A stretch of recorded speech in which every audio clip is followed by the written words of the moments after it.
Louvado seja nosso Senhor Salvador Jesus Cristo. Paz e graça para todos vocês que estão tirando um momentinho para assistir este vídeo, não é? Este papo mais que reto. Muito obrigado pela sua atenção. Obrigado por ouvir o Evangelho de Jesus. Evangelho no sentido das boas notícias. Eu sou o pastor Ronaldo, sou da Congregação Presbiteriana Monte Moriá. Estamos situados na Avenida Pasteur 631. Mas antes quero te pedir, não deixe de dar o seu like, seu joinha. Não deixe também de, se você gostou deste vídeo, de mandar para as pessoas que você gosta, né? E também pedir para que assine o nosso canal.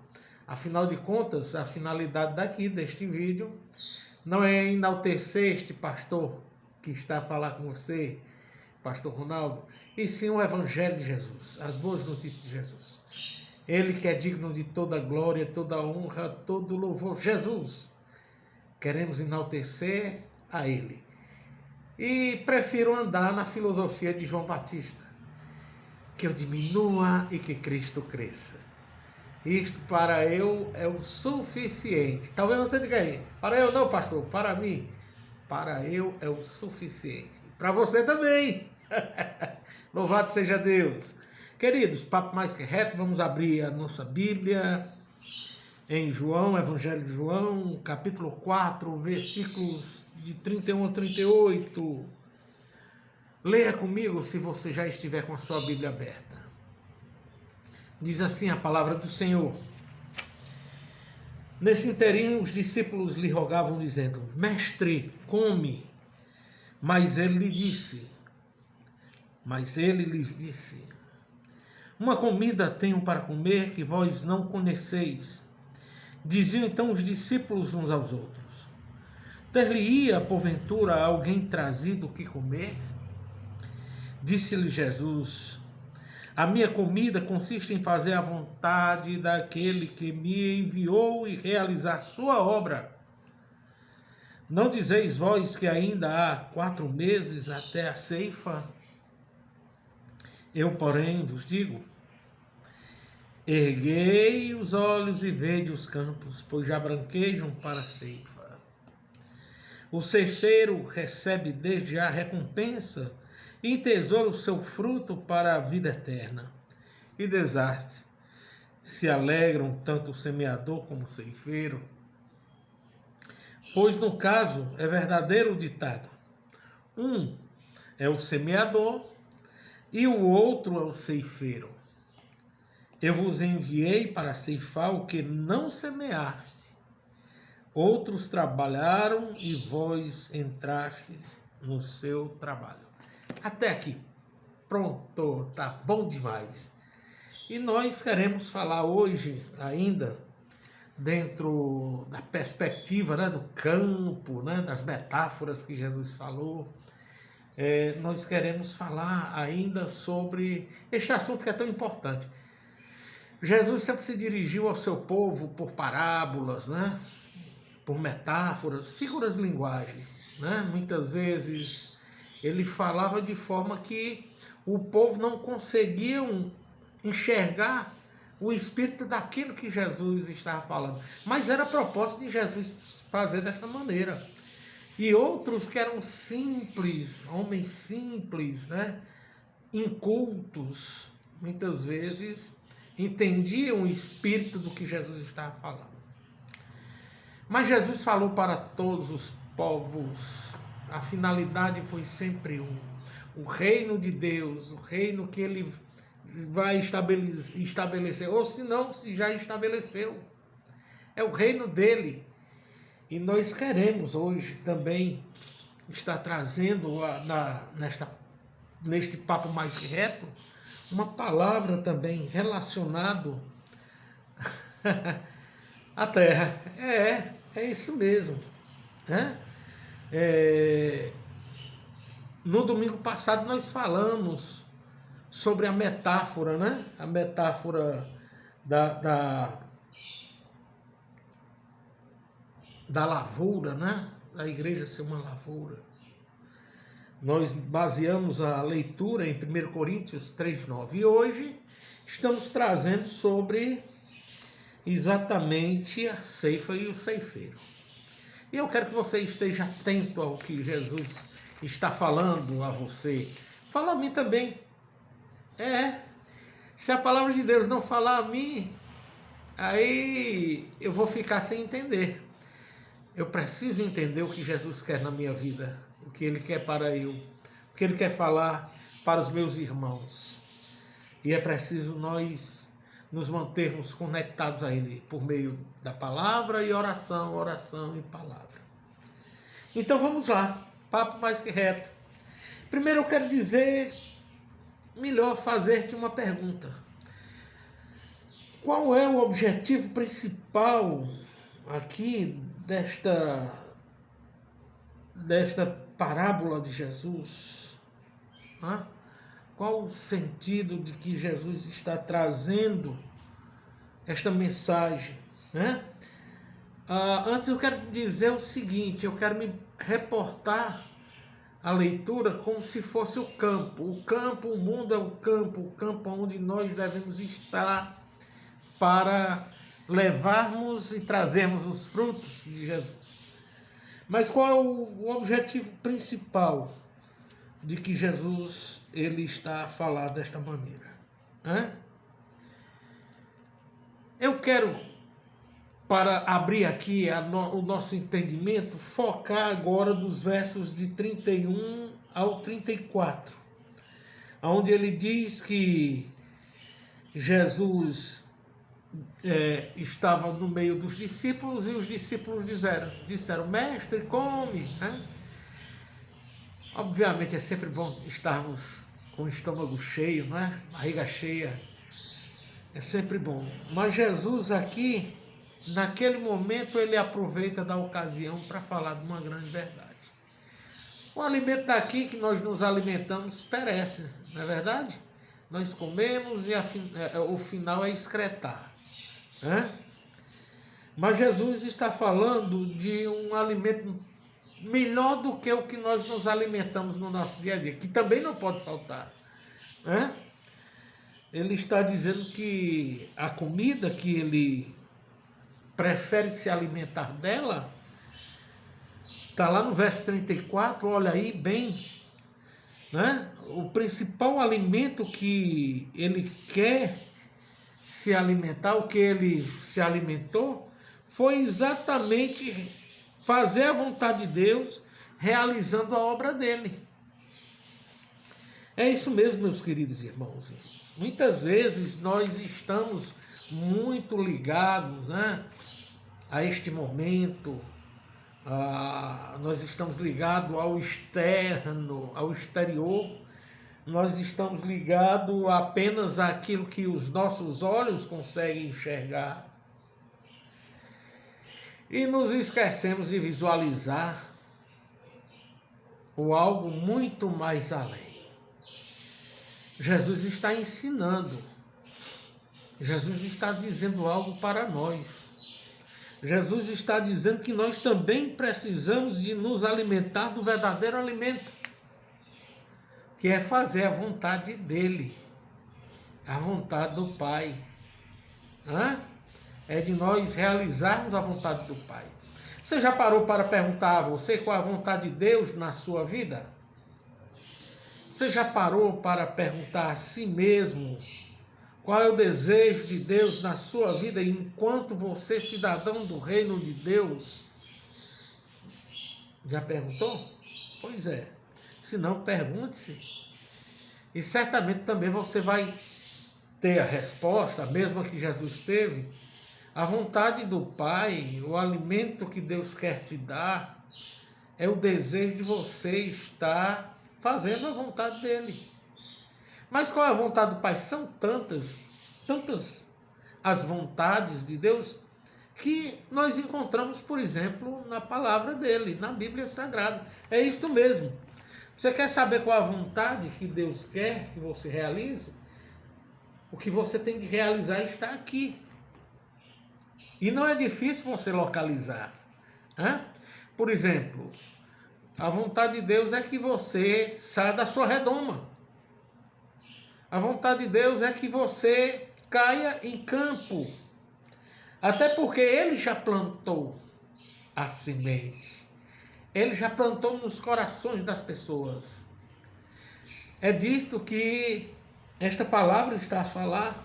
Né? E nós vamos ver que Jesus está falando isso mesmo. Né?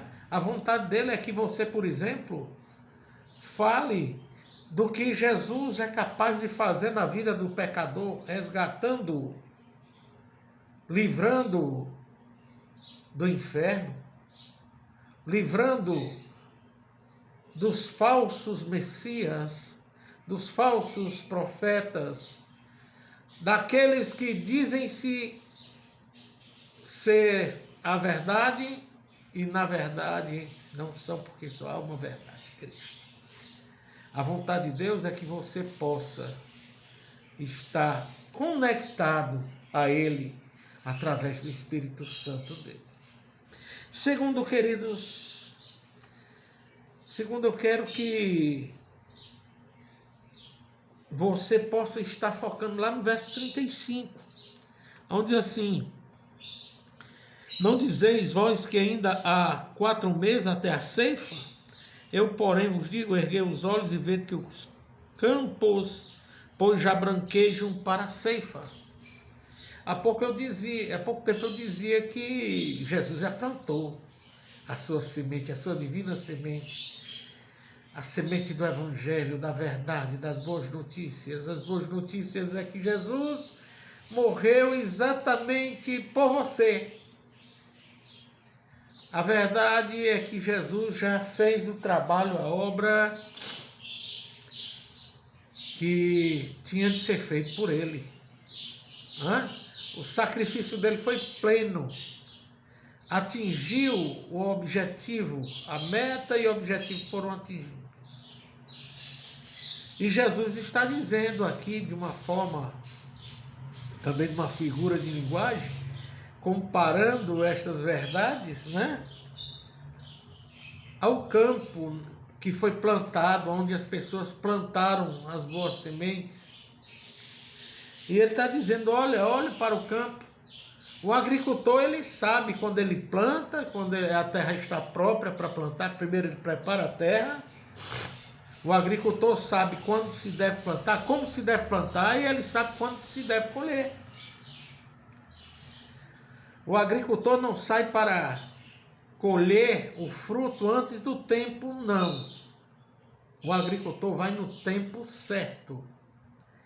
E Jesus aqui, em relação ao que ele plantou nas vidas humanas, ele está dizendo, olha, eu já plantei, agora é tempo de colheita. Olha, o agricultor, ele sabe quando deve colher, ele olha para o campo e vê que ali já está tendo frutos. Assim também, nos dias de hoje, Jesus plantou a sua semente divina nos corações das pessoas através do Evangelho, e o tempo é chegado de colhermos. É isto mesmo. Mas você diz assim, mas não é Cristo que vai colher? Não. Nós iremos ver mais à frente o que é que ele está dizendo também. A verdade, queridos, é que o tempo já é próprio de colhermos os frutos dignos do Evangelho de Jesus. Aqueles a que ele plantou nos corações, nas pessoas onde a semente vingou, né? Cresceu, né? O coração, a boa terra, onde deu boa acolhida aquela semente, e a semente cresceu e já está no ponto de colher-se os frutos. Jesus, ele está dizendo, olha, o tempo já é chegado. O tempo já está chegado. O reino de Deus já chegou, queridos. É isto mesmo, o reino de Deus já chegou, já está em nosso meio. Por sinal, na oração do Pai Nosso, Jesus ensinando o povo a orar, ele vai dizer que venha a nós o teu reino, o reino de Deus já é chegado. Mas é preciso que nós tenhamos esta visão espiritual para percebermos que o reino de Deus já está presente também aqui e agora.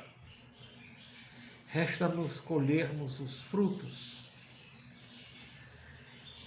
Você está pronto para colher os frutos? Deve estar. Deve estar. Terceiro,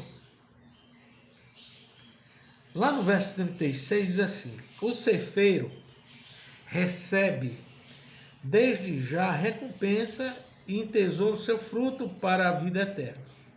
E das artes se alegram tanto o semeador como o ceifeiro. Oh, glória a Deus! Cristo plantou. Qual é a nossa alegria então? Cristo plantou e iremos agora colher os frutos. Os frutos do Espírito Santo, né? Eu gosto muito de 1 Coríntios 13, eu gosto muito também Gálatas 5, onde fala dos frutos do Espírito, né? E as obras da carne. Lógico que eu quero me deter ou me ater no fruto do Espírito. São tantos. Alegria, mansidão, domínio próprio, desejo de fazer a vontade do Pai. É muito gostoso, é delicioso quando nós olhamos que Cristo plantou tudo isso no coração dos seus filhos.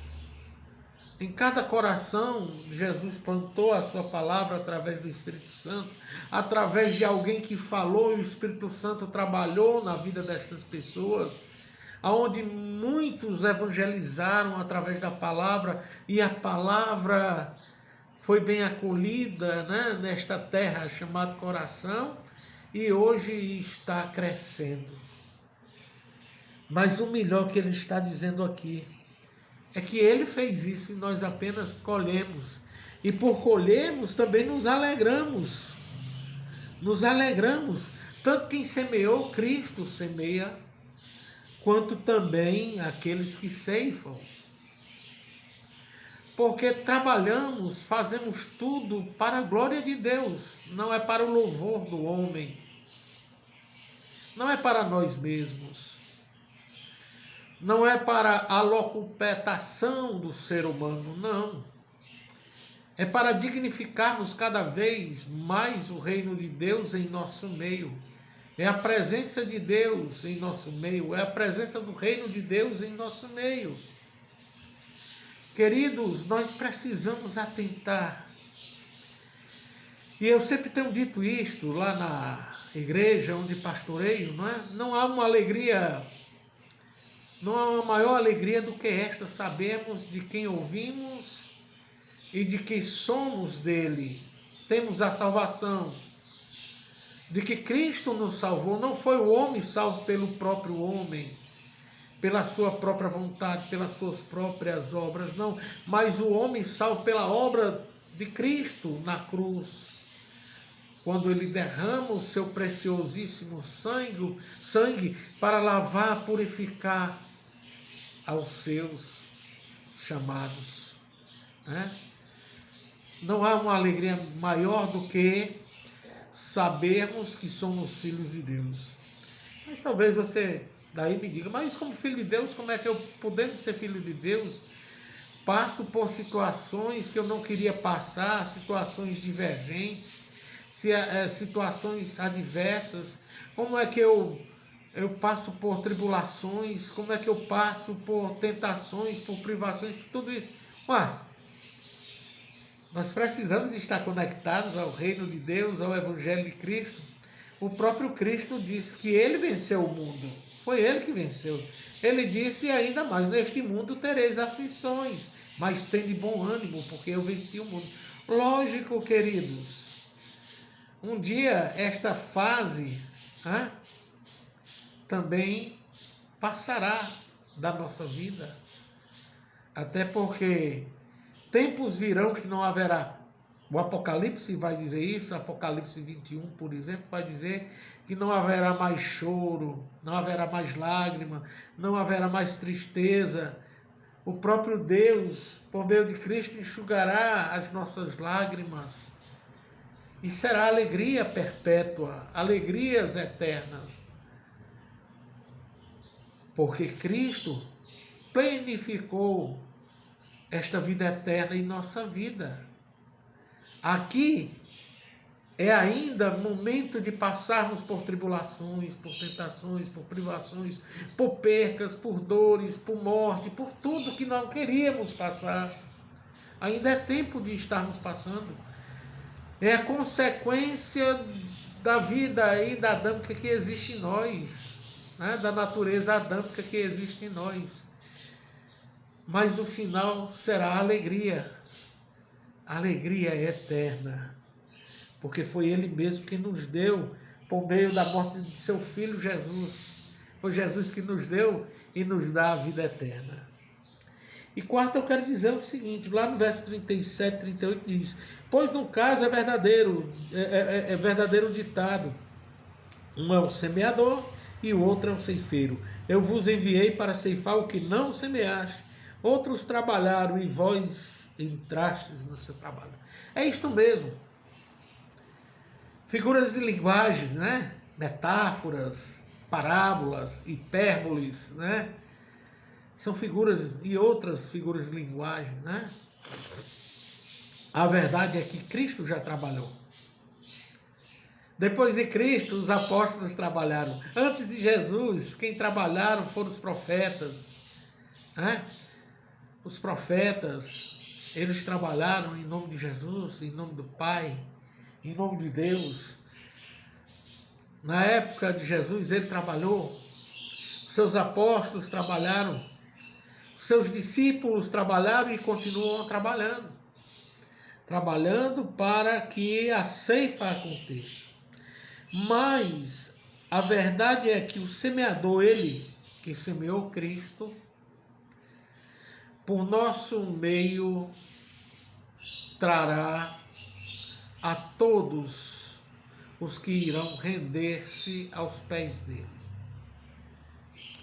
Você já parou para pensar que nós somos frutos de alguém que um dia pregou e nós ouvimos? Muitos de nós tínhamos vidas atropeladas, vidas contrárias à vontade de Deus. Muitos tinham uma vida pervertida, uma vida ímpia. E Cristo chamou e de uma forma irresistível fomos e demos lugar ao Espírito Santo de Deus em nosso coração, a palavra de Deus em nosso coração. Pois é, somos frutos também de alguém que um dia falou da misericórdia, falou primeiro do amor, da misericórdia, da bondade de Deus. E hoje temos Cristo também como Senhor de nossas vidas. Alguém um dia fez também esse trabalho. Mas eu não quero parar de te perguntar também. E você também tem feito este papel maravilhoso que dignifica aos filhos de Deus? Porque foi o próprio Cristo que nos comissionou, não apenas aos apóstolos, não apenas a igreja apostólica na era dos apóstolos, não apenas a igreja na era pós-apostólica, depois dos apóstolos que vieram, né? Tantos em nome de Jesus, mas a nós também que somos discípulos de Jesus. Foi Ele que nos comissionou. Quando Ele está quando Ele está subindo ao céu, está sendo assento ao céu, Ele disse: e depois fazer discípulos, batizando-os em nome do Pai, do Filho e do Espírito Santo, e eis que estou convosco todos os dias, até a consumação dos séculos. Você tem feito esta obra do Senhor? Nos dignifica, nos traz alegria, nos traz alegria eterna em nosso coração, em sabermos que estamos fazendo a vontade de Deus em nossa vida. Queridos, eu quero encerrar dizendo que Deus é bom o tempo todo Deus é bom. Eu já ouvi isso daí de alguém também. Ainda há tempo, ainda há esperança em Jesus. Ainda é momento de pregarmos a palavra de Deus. Ainda é tempo de muitos se renderem aos pés de Jesus. Mas também ainda é tempo de você ir e fazer a obra que Deus espera que você faça. Por isso, se alegre, meu irmão. Não há alegria melhor do que trabalharmos em favor do reino de Deus. Não há alegria maior do que fazermos a vontade de Deus e de vermos almas que nós pregamos para elas, se renderem aos pés de Jesus. Não há alegria maior. Por isso, não fique na sua redoma. Saia da sua redoma, saia do seu canto. Fale do amor de Jesus. Se não com palavras, com vida. Porque vale a pena. Papo Mais Que Reto, Pastor Ronaldo, Congregação Presbiteriana Monte Moriá. Estamos situados na Avenida Pasteur 631. Esperamos por você. Quando você desejar em seu coração visitar-nos, estaremos de portas abertas. Todos os domingos, às 18h30. Domingo também, 9 horas da manhã, nós temos a Escola Bíblica Dominical. Todas as quintas-feiras, temos um momento de oração, intercessão, mas também de palavra, de doutrina. Que Deus seja louvado. Um abraço em todos vocês. Um abraço também em sua família. Que tudo seja para a glória, honra e louvor do eterno Deus e Senhor. Amém? Graça e paz, meu irmão. Papo Mais Que Reto, findando.